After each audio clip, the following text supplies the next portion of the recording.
अगर दो फ्लैट को मर्ज किया जा रहा है और उसके जो रजिस्ट्री हो रही है या फिर जो उसका एग्रीमेंट टू सेल किया जा रहा है वो दो किया जा रहा है तो बिल्कुल ये इलीगल है। तो रेरा के पहले क्या होता था, यानी कि अगर आप पुराने कंस्ट्रक्शन को देखेंगे तो वहां पे इंटरनल वॉल को कारपेट का हिस्सा नहीं माना जाता। तो आप ये मान के चलिए कि कहीं ना कहीं डेवलपर मैनिपुलेट करने के लिए वहां टोटल एरिया को जो है कारपेट एरिया के सेक्शन में दिखा रहा है। नमस्कार साथियों, स्वागत आप सभी का सौदागर के आज के इस नए वीडियो में। साथियों, ये सवाल जवाब का एपिसोड है जहां पर होते हैं आपके सवाल और सौदागर के जवाब। यदि आपके मन में कोई दुविधा है तो हमें कमेंट में लिख के बता दीजिए, कोशिश रहेगी उसे सवाल जवाब में लिया जाए या फिर उस पर डेडिकेटेड वीडियो बना दिया जाए। और यदि आप लोगों को प्रॉपर्टी खरीदने से पहले कोई समस्या आ रही है तो उसके लिए हमने क्वेरी कंसर्न फॉर्म का लिंक डिस्क्रिप्शन में दिया हुआ है, उसके जरिए आप अपनी समस्या हम तक पहुंचा दीजिए। कोशिश रहेगी आपको इन पर्सन कंसल्टेशन दिया जाए।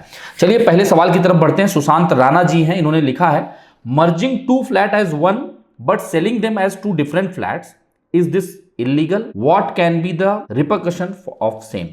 देखिए सुशांत जी, पहली चीज, अगर दो फ्लैट को मर्ज किया जा रहा है और उसके जो रजिस्ट्री हो रही है या फिर जो उसका एग्रीमेंट टू सेल किया जा रहा है वो दो किया जा रहा है तो बिल्कुल ये इलीगल है। क्योंकि मर्जिंग तो किया जा सकता है दो फ्लैट का, लेकिन मर्जिंग के बाद जो डेवलपर है उसे रिवाइज करता है प्लान को, और प्लान रिवाइज करने के बाद क्या होता है कि उसका एग्रीमेंट एक ही बनता है, क्योंकि वो लेआउट में चेंजेस करता है, उसे अप्रूवल लेता है और उसके जरिए वो एज ए सिंगल यूनिट उसे बेच सकता है। अब बात करते हैं कि इससे क्या रिपरकशन हो सकता है, जो आपने पूछा है। देखिए दो तीन चीजें हैं। अगर आपको जोड़ी फ्लैट लेना है, जहां मर्जिंग की बात आती है उसे जोड़ी फ्लैट भी कहा जाता है, कि दो फ्लैट आप मर्ज कर रहे हैं जिससे कि आपको हॉल का एरिया बढ़ जाए, नंबर ऑफ रूम्स बढ़ जाए या फिर आपको एडिशनल पूजा रूम वगैरह भी मिल जाए। अब इससे होता है क्या कि ये चीजें आपको तब लेनी चाहिए कि जब ज्वाइंट करने के बाद, मान लीजिए 700 स्क्वायर फीट के दो फ्लैट हैं और उसे मर्ज करने पे 1400 का कारपेट आपके लिए बन रहा है। अगर उस स्कीम में भी 1200 से 1400 1500 स्क्वायर फीट के फ्लैट अवेलेबल हैं और इस तरह के 700 स्क्वायर फीट के आप दो फ्लैट को मर्ज कर रहे हैं, तब तो कोई दिक्कत नहीं है, क्योंकि जो क्राउड होगा, जो यूनिट होगा, जो साइज होगा वो बराबर होगा, क्योंकि उसमें जो है 1400-1500 स्क्वायर फीट के फ्लैट भी हैं। लेकिन आपको उसमें कोई इन्वेंट्री नहीं मिल पा रही, इसलिए आप जोड़ी फ्लैट के ऑप्शन में जा रहे हैं, तो वहां पे ठीक है, क्योंकि आप जो है कल को रीसेल करने जाएंगे तो उसमें भी आसानी होगी, क्योंकि सेम साइज के अपार्टमेंट वहां पे अवेलेबल है। लेकिन अगर आप मर्जिंग ऐसे सोसाइटी में कर रहे हैं, ऐसे प्रोजेक्ट में कर रहे हैं जहां पे फ्लैट के साइज ही 800-900 स्क्वायर फीट है या उसके ऊपर नहीं है, तो कहीं ना कहीं आप गलती कर रहे हैं, क्योंकि वहां पे जो क्राउड होगा वो 800-900 स्क्वायर फीट खरीद के रहने वाला होगा। आप वहां पे 1400 स्क्वायर फीट 1500 स्क्वायर फीट खरीद के रहेंगे तो आपको रीसेल में दिक्कत आएगी, और जो आपने पैसा लगाया है उसके हिसाब से जो आपकी फीलिंग होगी, जो आपके एक्सपेक्टेशंस होंगे उस प्रोजेक्ट से, वो शायद फुलफिल नहीं हो पाएंगे। तो इसलिए आप लोग जरूर ध्यान रखें, जब कभी भी जोड़ी फ्लैट ले रहे हैं तो उसको जोड़ी करने के बाद, ज्वाइंट करने के बाद आप ये देखें कि उसमें मैक्सिमम साइज का अपार्टमेंट क्या अवेलेबल है। अगर वह जोड़ी करने के बाद का जो एरिया है उसी साइज के भी अपार्टमेंट वहां पे हैं, भले वो दूसरे फ्लोर पे हो, दूसरे बिल्डिंग में हो, तो ठीक है। अगर वो आपका कुछ ऐसा हो रहा है कि जो वहां पे प्रॉपर्टी प्रोवाइड किए जा रहे हैं वो डबल से ज़्यादा आपको जो है यहाँ पे खरीद रहे हैं, लेकिन वहाँ पे जो अवेलेबल प्रॉपर्टीज हैं वो उसके आधे पे हैं या कम साइज के 200-300 स्क्वायर फीट का फर्क है, तो कतई ऐसा मत करिए। हो भी रहा हो तो आप मत खरीदिए। आगे चलते हैं।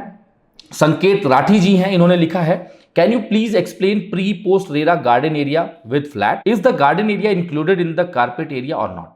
देखिए बहुत सीधी सी चीज है संकेत राठी जी, आपको यहाँ पे क्लियर कर देते हैं और आपके माध्यम से बाकी लोगों के मन में भी अगर कोई दुविधा हो।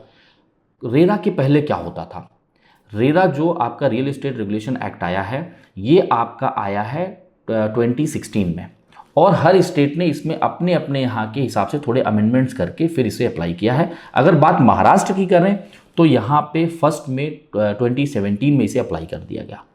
अब इसके पहले जो फ्लैट बेचे जाते थे वहाँ पे क्या किया जाता था, मान लीजिए किसी फ्लैट के साथ गार्डन एरिया दिया जा रहा है, भले हो सकता है वो पोडियम पे हो या फिर ऊपर हो, कुछ आपको एडिशनल टेरेस मिल रहा है जिसे गार्डन के नाम पे आपको दिया जा रहा है, तो वहां पे उसे वो टोटल एरिया कि आपका पूरा कारपेट इतना रहने वाला, ये चीज जो है रेरा के पहले कह के बोल के बेच दिया जाता था।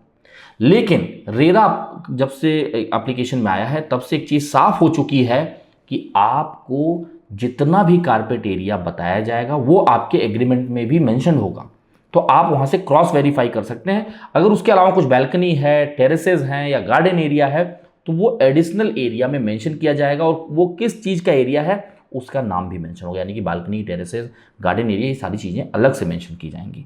दूसरा जो हमने तमाम वीडियो में आप लोगों को बताया हुआ है, as per MahaRERA, as per RERA, जो कारपेट एरिया होता है आपकी आउटर वॉल को छोड़ के जो अंदर का पूरा स्पेस है इंक्लूडिंग वॉल, केवल उसमें एक्सक्लूड करना आपको टेरेसेस और बालकनी वगैरह, वो पूरा का पूरा कारपेट माना जाता है। यानी कि अगर आप पुराने कंस्ट्रक्शन को देखेंगे तो वहां पे इंटरनल वॉल को कारपेट का हिस्सा नहीं माना जाता था। तो जो उसमें कारपेट एरिया मेंशन एग्रीमेंट में, उसमें 8 से 9% आपको स्क्वायर परसेंटेज जो है स्क्वायर फीट ऐड करना होगा, तो आपका वो आज के हिसाब से कारपेट एरिया आप थोड़ा बहुत जो है अंदाजा लगा पाएंगे। खाइए, अब इसको आपको एग्जांपल के लिए बता दूं, मान लीजिए कोई फ्लैट आपने रेरा के पहले खरीदा हुआ है और उसका कारपेट एरिया, ना कि कोई गार्डन, टेरेसेस या बालकनी, उसमें कुछ भी जुड़ा नहीं है, जो उसका कारपेट एरिया लिखा गया मान लीजिए 800 स्क्वायर फीट, तो आज के समय के 800 स्क्वायर फीट के बराबर वो नहीं होगा। आज के समय का जो कारपेट एरिया होगा उसमें आपको 8-9% ऐड करना होगा, यानी लगभग 65 से 70 स्क्वायर फीट बढ़ेगा। यानी आज का 870-880 स्क्वायर फीट का फ्लैट और पहले का 800 स्क्वायर फीट के कारपेट का फ्लैट बराबर होगा। और यह फर्क इसलिए आ रहा है क्योंकि इंटरनल वॉल भी कारपेट एरिया का हिस्सा है। बाकी आपके मन में कोई दुविधा है तो आप हमें कमेंट में बता दीजिए, या फिर जैसा हमने आपको बताया क्वेरी कंसर्न फॉर्म का लिंक डिस्क्रिप्शन में है, उसके जरिए आप अपनी समस्या पहुंचा दीजिए। यदि पसंद आ रहा है तो लाइक शेयर करने के साथ साथ सब्सक्राइब कर ले, जिससे आपका प्रोत्साहन हमें मिलता रहे और आपको तमाम जानकारियाँ। आगे चलते हैं, यहाँ पे केशवानी जी हैं, इन्होंने लिखा है, if we find a discrepancy between the carpet area mentioned in MahaRERA and what the builder is claiming, how can we use this to negotiate. और इसके आगे आप लिख रहे हैं, builder might just say what they have mentioned is correct and just refuse to accept the argument. देखिए केशवानी जी, पहली चीज, ये टूल या ये चीज़ अगर वो गलत तरीके से मेंशन महारेरा पे कर रहे हैं तो इसके जरिए आप एक पॉइंटर नहीं बना सकते कि इस पर मैं निगोशिएट करूं। बिल्कुल आप इस पर बात कर सकते हैं, उसके बारे में आगे डिस्कस करता हूं, लेकिन आपको ये चीज़ चेक करना होगा कि आखिर महारेरा में जो ये कारपेट एरिया दिखा रहे हैं, जो कि आपको मेन पेज पे दिख जाता है जब आप किसी प्रोजेक्ट का महारेरा पेज खोलते हैं, तो वो वहाँ पे जो मेंशन कर रहे हैं और जो आपके ड्राफ्ट एग्रीमेंट में लिख रहे हैं, क्या वो उसमें फ़र्क है? अगर आपका फ़र्क है तो आप ये मान के चलिए कि कहीं ना कहीं डेवलपर मैनिपुलेट करने के लिए वहाँ टोटल एरिया को जो है कारपेट एरिया के सेक्शन में दिखा रहा है। तो ये समझने वाली बात होगी। हो सकता है कि कई लोग महारेरा पे रिलाय करके हाँ यार इसमें कारपेट इतना दिखा रहा है, और जो यहाँ पे टोटल एरिया बता रहे हैं टेरेसेस बालकनी मिला के, वो कारपेट एरिया ही है क्योंकि वो तो महारेरा दिखा रहा है। तो आप लोगों को ये समझना चाहिए, महारेरा पे जो सारी चीज़ें दिख रही हैं वो जरूरी नहीं वो सही हों। इसके लिए हमने वीडियो भी बनाया था कि इसमें कहीं ना कहीं महारेरा को भी संज्ञान लेना चाहिए। लेकिन होता क्या है, ये सारी एंट्रीज डेवलपर की तरफ से होती हैं और महारेरा जो है जितने डॉक्यूमेंट अपलोड किए जाते हैं उसे वेरीफाई करते हैं, पर वो ये दिखा देते हैं कि भाई ये सारी चीज़ जो सैंक्शनिंग है ये पब्लिक अवेलेबल है। ये आप महारेरा का एक जो मेजर रोल है, आप ये पकड़ के चलिए कि जितने सैंक्शनिंग है, जो लेआउट है, जो प्लान लेआउट है, वो आपके सामने दिख रहा है पब्लिक फोरम पे, वह रोल अभी ज़्यादा अच्छे से प्ले कर रहा है महारेरा। इसके अलावा जो रोल है वो शायद उतनी इफेक्टिवली रोल प्ले नहीं हो पा रहा है, और इसी के लिए लगातार नए नए अमेंडमेंट्स भी महारेरा के अंतर्गत आ रहे हैं। तो आप ये मत मान के चलिए कि महारेरा पे कोई चीज़ आपको दिख गई तो वो 100% सही है। हमने कई ऐसे डेवलपर के जो है केस स्टडी के वीडियोस बनाने के लिए जब हम उनके पोर्टल को खोलते हैं, उनके पेज को खोलते हैं महारेरा पे, तो कई बार जो MOU होता है इनका, जो इनके ड्राफ्ट एग्रीमेंट है, कई पेजेज उसमें मिसिंग रखते हैं वो। मान लीजिए किसी के साथ वो ज्वाइंट वेंचर में लैंड पार्सल किसी और का है और वहाँ पे ये कंस्ट्रक्शन कर रहे हैं, तो उस केस में ये क्या करते हैं, ये वहाँ पे कुछ ऐसी चीज़ें जहाँ पे डिस्कशन है कि भाई आपको इतना पैसा देंगे या कुछ ऐसी चीज़ें होंगी जो वो पब्लिक नहीं करना चाहते, तो वहाँ पे वो पेज ही गायब कर देते हैं। और ऐसे एक दो नहीं, कई डेवलपर्स के जो है देखने में आए हैं। तो इसलिए बार बार आप लोगों को कहूँगा, जो भी चीज़ें महारेरा पे दिखती हैं उसे आप सही मान के मत चलिए। हाँ, आपको एक क्रॉस वेरीफाई करना है कि अगर आप कहीं भी किसी प्रोजेक्ट में आगे बढ़ रहे हैं तो आपके ड्राफ्ट एग्रीमेंट में क्या कारपेट लिखा हुआ है, या फिर जो सेल ब्रोशर है उसमें क्या बताया जा रहा है। अगर वो टोटल एरिया बता रहे हैं कोई बात नहीं, क्या कारपेट एरिया भी बता रहे हैं, उसका बाइफिकेशन दे रहे हैं, तो अच्छी बात है, वो चेक करके तो आप उस पर रिलाय करके आगे बढ़िए, ना कि महारेरा पे ही अगर वो एरिया लिखा हुआ है उस पर आप रिलाय कर लीजिए हाँ यही टोटल कारपेट होगा। आगे चलते हैं, गिरीश भडाने जी हैं, do you think the real estate rate in Punawale will rise in next 5 years. देखिए बड़ा अच्छा सवाल है गिरीश जी आपका, पर इसमें मैं आपको बता दूं कि अगर आप लोग कुछ इस एक्सपेक्टेशन के साथ किसी भी लोकेशन में इन्वेस्ट कर रहे हैं कि 5 साल में ड्रेस्टिकली कोई प्राइस चेंज होगा या अच्छा खासा रिटर्न मिलेगा, तो ये आप लोगों का सोचना बिल्कुल गलत है। अब इसके पीछे कारण बताते हैं। हाँ, ये ज़रूर कुछ लोकेशंस में हो सकता है जहाँ पे स्ट्रॉन्ग ड्राइवर्स मौजूद हैं। ड्राइवर्स यानी कि जो पूरे लोकेशन को ड्राइव कर रहे हैं, उस आसपास के लोकेशन को ड्राइव कर रहे हैं। अगर आप पुणे वेस्ट की बात कर लीजिए तो आपका हिंजौड़ी में जितने आईटी पार्क हैं, चाहे फेज़ 1 की बात करिए, फेज़ 2, फेज़ 3 की, वह एक बहुत बड़ा ड्राइवर उस लोकेशन का, जो हिंजौड़ी के लिए तो एक तरीके से एप्रिसिएशन का फैक्टर बनता ही है। खासकर जो आसपास उससे जुड़े हुए हिस्से हैं, चाहे आप वाकड़ की बात कर लीजिए, ताथौड़ी की बात कर लीजिए, माडुंगे की बात कर लीजिए, मान की बात करिए, भोयरवाड़ी की बात कर लीजिए, या फिर आगे जितना भी आप आगे बढ़ते जाते हैं, पुनवले और उसके आगे क्यूले, रावेत, ये सब हिस्सा, ये कहीं ना कहीं जो है उसका एक पोटेंशियल जो लोकेशन है, जो ड्राइवर लोकेशन है, वो हिंजौड़ी है और इसकी वजह से लोग वहाँ पे खरीदते हैं। तो ये जो, और अगर आप ईस्ट की बात कर लीजिए तो यहाँ पे स्कैटर्ड है, जैसे आप खराड़ी देख सकते हैं, आप मगरपट्टा देख सकते हैं, आप एरोड़ा देख सकते हैं जहाँ पे बिजनेस वे है, और भी तमाम कॉमर्स जोन वगैरह की बिल्डिंग मौजूद हैं। बैंकिंग सेगमेंट प्रोडक्ट की जो कंपनीज हैं, प्रोडक्ट बेस्ड कंपनीज, वो आपको खराड़ी या पुणे ईस्ट में आपको जो है काफ़ी ज़्यादा मात्रा में दिख जाती हैं। तो ये जो लोकेशन, जैसे आप खराड़ी पुणे ईस्ट में पकड़ लीजिए, हिंजौड़ी आप पकड़ लीजिए आईटी पार्क के मामले में, आप बालेवाड़ी हाई स्ट्रीट पकड़ लीजिए, ये सब ड्राइवर्स हैं। तो ये जहाँ पे ड्राइवर्स मौजूद हैं वहाँ पे आपको दिखेगा थोड़ा सा चेंज काफ़ी तेज़ी से कंपेयर टू जो उसके सब्सिडरी लोकेशन है, यानी जो उससे लगे हुए लोकेशंस हैं। क्योंकि यहाँ पे क्या हो रहा है, यहाँ इन्फ्लक्स बढ़ रहा है, आईटी प्रोफेशनल्स लोग वहाँ पे आ रहे हैं, उनके पैकेजेस बढ़ रहे हैं, तो वो हर कोई चाहता है कि हमें ज़्यादा ट्रैवल ना करना पड़े, हम उसी लोकेशन में रहें जहाँ पे हम काम कर रहे हैं, क्योंकि वहाँ पे इंफ्रा भी अच्छा खासा रहता है, वहाँ पे स्कूल, हॉस्पिटल्स ये भी इजीली मिल जाते हैं। तो इसके चलते लोग वहीं रहना चाहते हैं। तो हर एक सेलर को पता होता है, चाहे वो रीसेल में हो, चाहे वो बिल्डर बेच रहा हो, उसको पता है कि 100 लोग आएंगे तो 10 लोग अफोर्ड कर सकते हैं, तो मैं 90 लोगों के चक्कर में अपने प्राइस को क्यों कॉम्प्रोमाइज़ करूं जब उसको बायर मिल ही जा रहा है।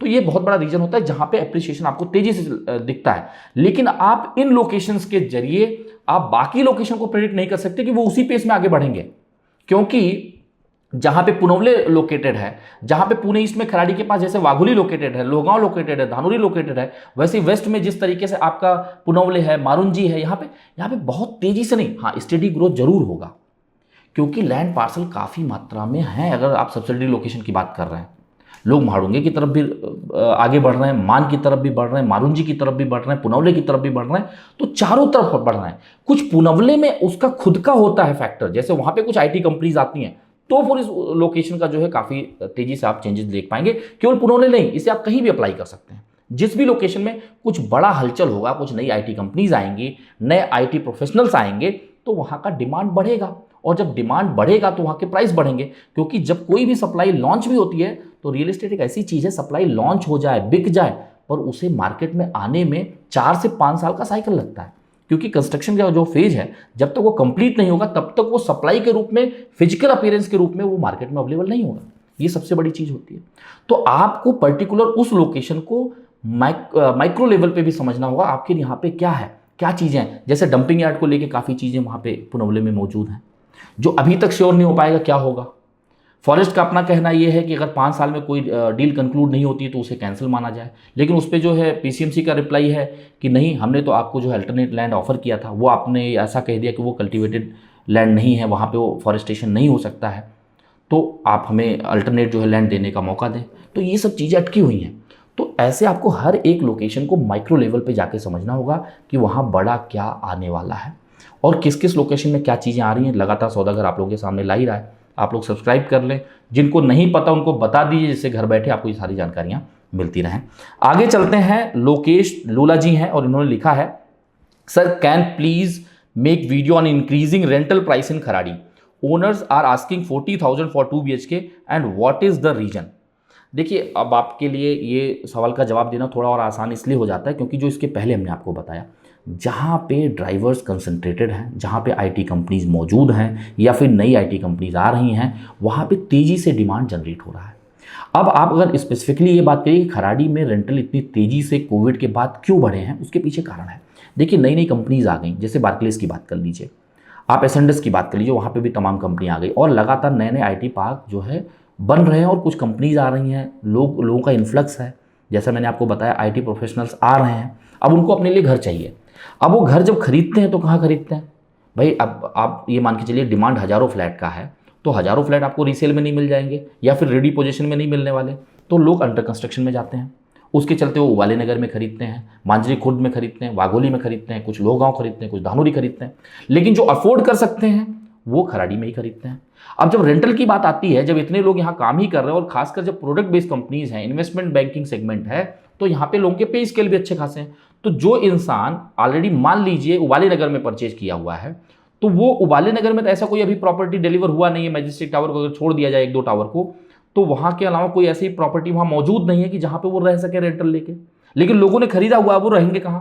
उनके लिए ऑप्शन या तो खराड़ी है, या तो फिर वो केशवनगर जाएंगे, या तो वाघोली की तरफ जाएंगे, या तो फिर धानोरी लोगांव, जबकि वो सब चीज़ें दूर हो जाती हैं। और जो केशवनगर मुंडवा का ब्रिज खराड़ी के लिए बनना है, उसमें भी काफ़ी स्लो काम चल रहा है, अभी तक बना नहीं हुआ है, तो कनेक्टिविटी इशू है।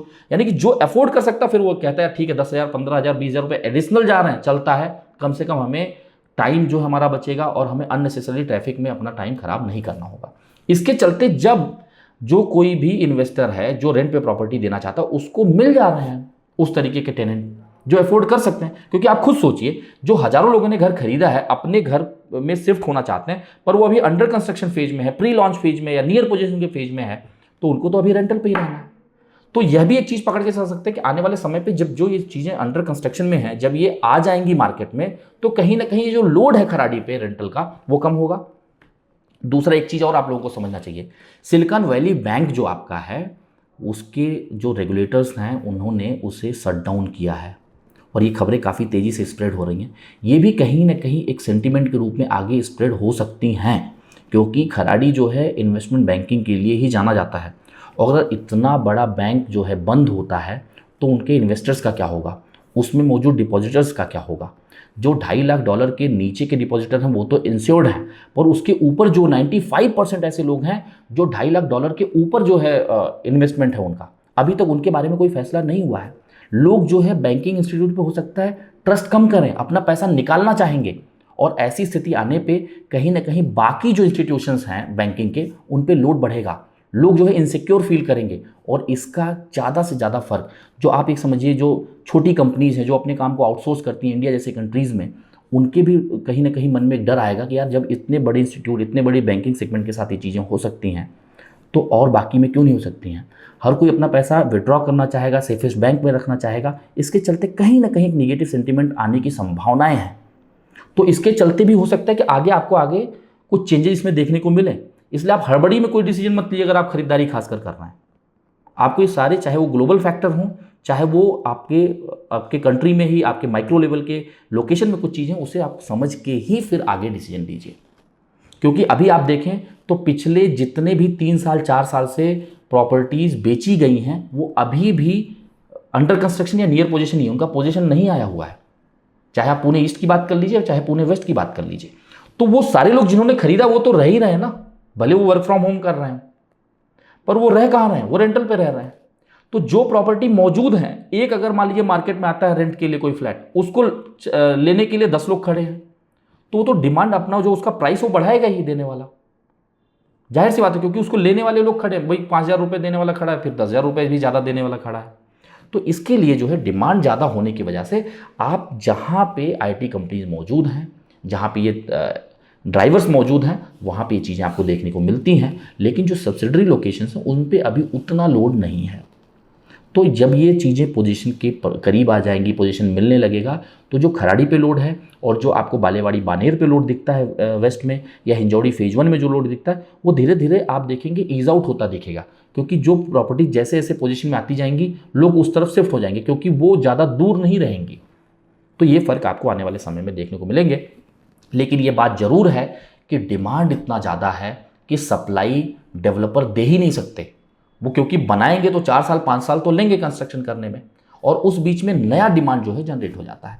और ये कहीं ना कहीं डेवलपिंग सिटी के लिए अच्छा संकेत है कि इसका फ्यूचर ब्राइट है। लेकिन जब आप शॉर्ट टर्म में कोई चीज़ खरीदने जा रहे हैं, डिसीजन बना रहे हैं, तो हमेशा हम लोगों की सलाह रहती है कि आप पहले हर चीज़ समझें, उसके बाद ही आगे बढ़ें। जहाँ कहीं भी आपको सौदागर की मदद लगती है आप ले सकते हैं। यदि आपको प्रयास पसंद आया है तो लाइक शेयर करने के साथ साथ अपने चैनल सौदागर को सब्सक्राइब कर लें। जल्द मिलेंगे एक नए वीडियो के साथ, एक नई जानकारी के साथ। तब तक के लिए धन्यवाद, नमस्कार।